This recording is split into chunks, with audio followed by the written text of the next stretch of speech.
Hey there guys, and welcome to my video review of the Thunderbolts. I've literally just got back from seeing it at my local Odeon. I had a fantastic time with it. It's definitely a step in the right direction quality wise from what we saw from Captain America Brave New World. That movie was a disaster, unfortunately, but this is definitely going in the right direction. Specifically as we head towards the new Avengers movies as well. This is exactly what they need to do. Get it back on track, get fans excited again for what's going to be coming in the future. And it seems that they probably did that with this movie. So in this video, I'm just going to give my overall thoughts. It's going to be in no particular order. I'll just talk about what worked for me, what didn't work for me. And we'll talk a little bit about the plot and, you know, if it worked and what we think about it, basically. So, talking about this story, the main narrative thrust of the story is Yelena here. She's working for D. Fontaine, who is now head of the CIA, and she's doing her daily missions, working for the head of the CIA, and she feels that she lacks purpose, she lacks meaning in the world, and she's a very sad kind of state of affairs when it comes to her mental health, and the kind of anchor, the emotional anchor of the story is kind of centered around her character. So it's kind of powerful and it goes into deep themes about mental health and things like that. So people who find this kind of narrative fascinating, I think they'll get a lot out of that kind of character arc that Yelena has in this story. And it's done pretty damn well. And it's very compelling to kind of watch her kind of evolve throughout this kind of Thunderbolts movie. So talking about the actual team themselves and the chemistry that they have, every single member of the Thunderbolts has their own unique kind of banter, their chemistry. They bring their own unique skills and flavor, and they all bring something different, and they feel very different from each other. They don't feel like cookie cutter characters. They feel very, very different, and they bring different things to the movie. And regardless of who is your favorite character, each one of the characters has a great time to shine within the movie itself. They're kind of all showcased to some degree, some more than others, I have to say. But each one of them does a fantastic job. The banter between the team when they're trying to do missions and they're trying to work out problems and issues, and they say funny things to each other. They come up with funny and silly kind of ridiculous ideas, and they play off of each other with banter and kind of silly humor. Some of it is a bit cringe and cheesy at times, but I think they kind of know that, and I think they kind of lean into that.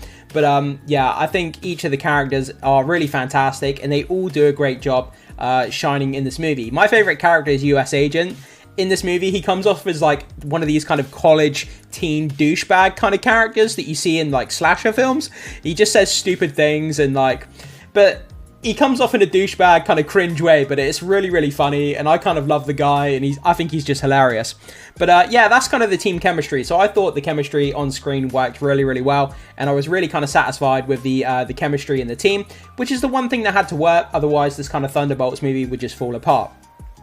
When it comes to action, the action was great, kind of boots on the ground. It was more kind of less kind of multiverse, kind of characters flying around in the air, less super, more kind of soldiers, like Winter Soldier type action, where we've got throwing punches and we're, you know, jumping over cars and all that kind of like boots on the ground type of action, which I think is something that the MCU fan base have been wanting back for a very, very long time, to get away from the more spectacular, get to the more grounded, like we used to in the early phases of the MCU, and that really kind of shined here. That action, I really loved it. You felt each punch as it connected. The action was great. I think US Agent really, really shined when it came to the action scenes, and I think US Agent was the standout when it came to the fighting scenes. I think he did a great job. The best character when it comes to humor has to be the Red Guardian. Man, he is so, so funny, and there's so many laugh out loud moments where the Red Guardian, like, he's really, really excited to get the Thunderbolts team assembled, and he's just over the top excited about everything, and the guy is just hilarious. Red Guardian is really the anchor around the humor here, and yeah, he's just a really, really fun character, and I can't wait to see more of him in the Avengers movies going forward. So moving on to the CGI, I would say the CGI takes a bit of a backseat here. It's more of a cast, narrative, kind of character-driven movie, rather than CGI just being plastered all over the place. Kind of like Ant-Man and the Wasp, where CGI was just at the forefront, and it seemed that characters took a backseat to the CGI. It's kind of flipped here, so it's more of a narrative-driven, mental health, deep dive kind of story thrust here, whereas the CGI takes a back seat. There is a bit of CGI, don't get me wrong. You can't really do a Marvel film without CGI. When the Sentry is revealed and we get to see his power set, it's absolutely incredible, the CGI that they did on the Sentry and what he looks like, and showing us his power base and basically what he can do against the Thunderbolts characters when they fight the Sentry. It's kind of crazy and it's ridiculous, and it plays out exactly how you would think. I'm not going to spoil it, but each member of the Thunderbolts tries to take on the Sentry, and it basically turns out the way that you would expect it to. But it's still pretty spectacular when it comes to the CGI, when it comes to the fighting, when it comes to the practical. All of that was done so damn well, and it was really, really compelling.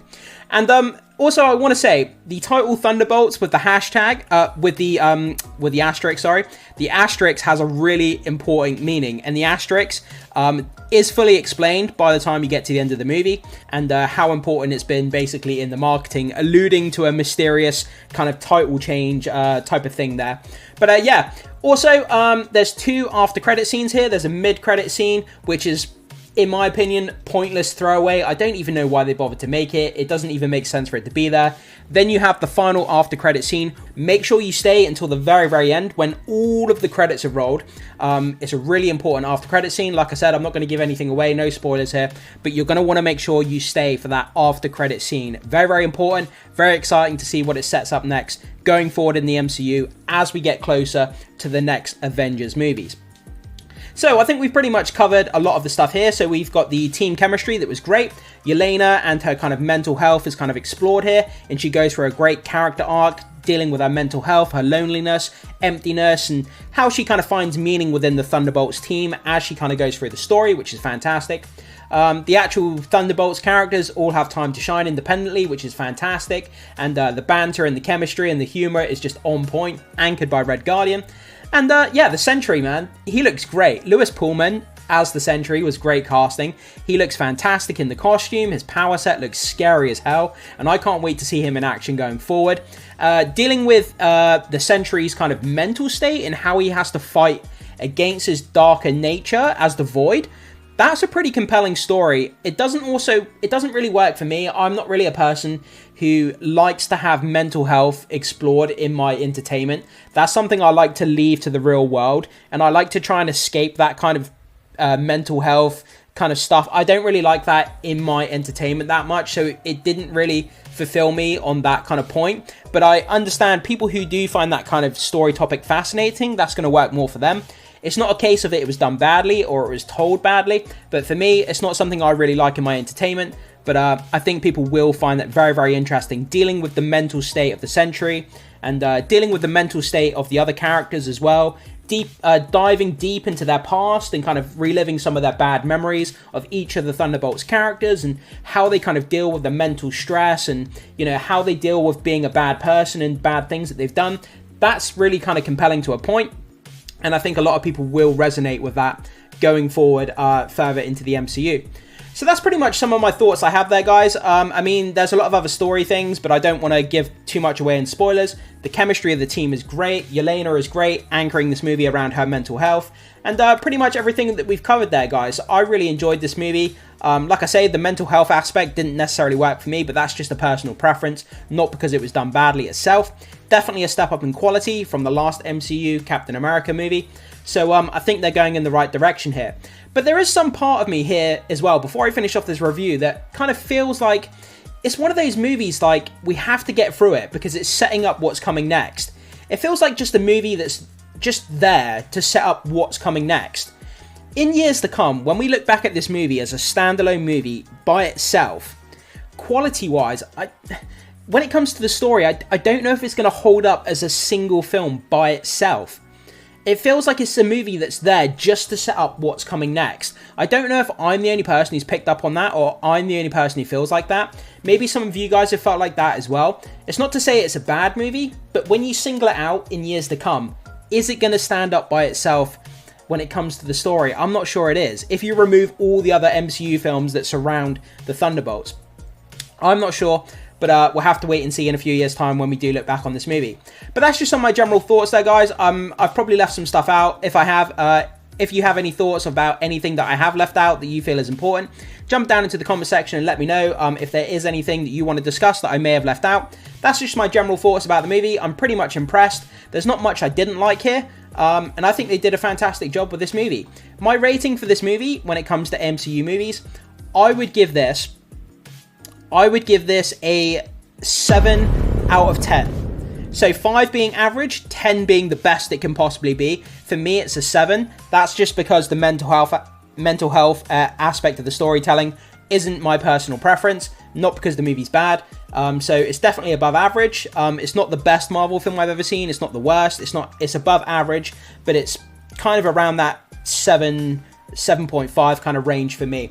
So guys, jump into the comment section. Have you seen Thunderbolts this weekend, or are you planning to see it? What did you think of it? Leave your comments and your thoughts and opinions on this movie down below. Please do not put any spoilers there, guys. If you do, unfortunately, I'm going to have to delete the comment because I don't want it to be spoiled for anybody else. But yeah, thanks so much for being here, guys. Make sure you hit the like button before you leave. Consider becoming a subscriber of the channel if you haven't done so far. It goes a long way to supporting the content, so I really appreciate that. And I will see you in the next video.